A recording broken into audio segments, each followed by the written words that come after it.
खाना खा रहे थे और सभी खुश भी थे, पर शिल्पा के मन में एक अजीब सी मायूसी थी। तभी अचानक शिल्पा के मोबाइल पर किसी का फ़ोन आया। शिल्पा वो फ़ोन देखकर खुश हो गई। यह फ़ोन किसी और का नहीं, डॉक्टर मल्होत्रा का था, जिससे इतने दिन से शिल्पा कांटेक्ट करने की कोशिश कर रही थी, पर कांटेक्ट नहीं हो पा रहा था। जैसे ही शिल्पा ने फ़ोन देखा, शिल्पा ने कहा, मेरे लिए एक बहुत इंपॉर्टेंट कॉल आया है, मैं बात करती हूँ, उसके बाद खाना खाती हूँ, आप लोग खाना खाइए। यह सुनकर शिल्पा की माँ ने कहा, बेटा खाना ठंडा हो जाएगा, इस तरह से खाने को छोड़कर मत जाओ, तुम खाना खा लो। पर मनीष ने मोबाइल देख लिया था कि किसका है फ़ोन, और वो समझ गया था, इसलिए मनीष ने कहा कि नहीं माँ, शिल्पा को पहले बात कर लेने दो, लगता है कोई ज़रूरी काम होगा, खाने का क्या है, खाना तो वो बाद में खा लेगी। शिल्पा ने मनीष को देखकर मुस्कुराहट से उसे थैंक यू कहा।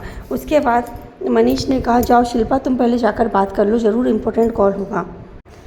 और एक काम करो, तुम अंदर अपने कमरे में जाकर आराम से बात करो, यहाँ पर बच्चों का शोर आ रहा है तो बात नहीं हो पाएगी।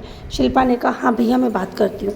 यह कहकर शिल्पा तुरंत अपने रूम में चली गई और रूम का गेट अंदर से लगा लिया और वह बात करने लगी। उसने फ़ोन उठाया, तो जैसे ही उसने फ़ोन उठाया, डॉक्टर ने कहा, सॉरी शिल्पा, इतने दिन से तुमसे बात ही नहीं हो पा रही थी।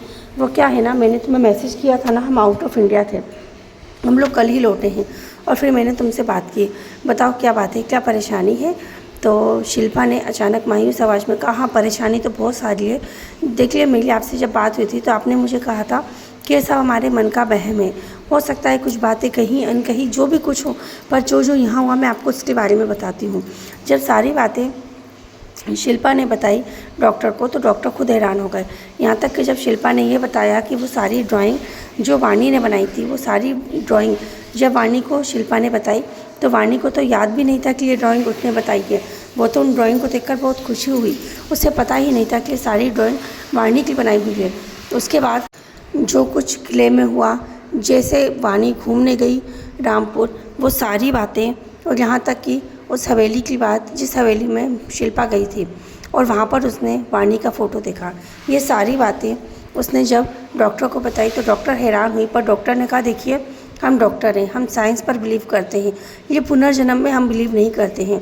मैं मानती हूँ कई बार इंसानों का पुनर्जन्म होता भी होगा, लेकिन उन्हें सारी बातें याद रहना या इस टाइप की चीज़ों में मैं बिलीव नहीं करती। और एक बात देखिए, इंसान का जो शरीर होता है ना, शरीर अलग अलग होता है। जब इंसान मर जाता है, उसकी आत्मा शरीर से निकल जाती है, पर शरीर तो वहीं छूट जाता है। तो फिर उस शरीर में, उसी रूप रंग में, उसी तरह से जन्म लेना, ये मैं तो नहीं मानती। पुनर्जन्म यदि होगा भी तो चेहरा तो अलग होगा ना, शरीर तो अलग होगा ना।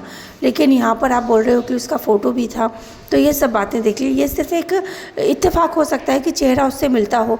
और जिस तरह से आपने बताया कि वो फ़ोटो काफ़ी बुरी तरीके से ख़राब भी हो चुका था, जिसमें ठीक से कुछ समझ नहीं आ रहा था, और पुराने टाइमिंग का फ़ोटो था जो हाथ से बनाया गया था, तो उसमें कई बार ऐसा हो जाता है, तो इसको आप पूरा नहीं बोल सकते हो। और जैसा कि मैंने पहले आपको कहा था, मैं तभी भी यही कहूँगी कि आपने मुझे सारी बातें बताई थी, और आपने मुझे ये भी बताया था कि रागिनी जी रामपुर से कितना जुड़ी हुई थी। वो रामपुर बहुत आती थी, यहाँ तक कि जब वो प्रेग्नेंट थी तब भी वो रामपुर आई थी। और हम लोग इस चीज़ में बिलीव करते हैं कि यदि कोई लेडी बहुत ज़्यादा एक्साइटेड है, जो प्रेग्नेंट लेडी बहुत एक्साइटेड है, वो किसी चीज़ को बहुत अच्छे से पढ़ रही है, देख रही है या सुन रही है, तो उस चीज़ का असर उसके बच्चे पर पड़ता ही पड़ता है। ये चीज़ हम जानते हैं। आपने महाभारत में एकलव्य की कहानी तो सुनी होगी ना, किस तरह एकलव्य ने माँ के पेट में ही चक्रव्यूह के अंदर जाने का रास्ता देख लिया था।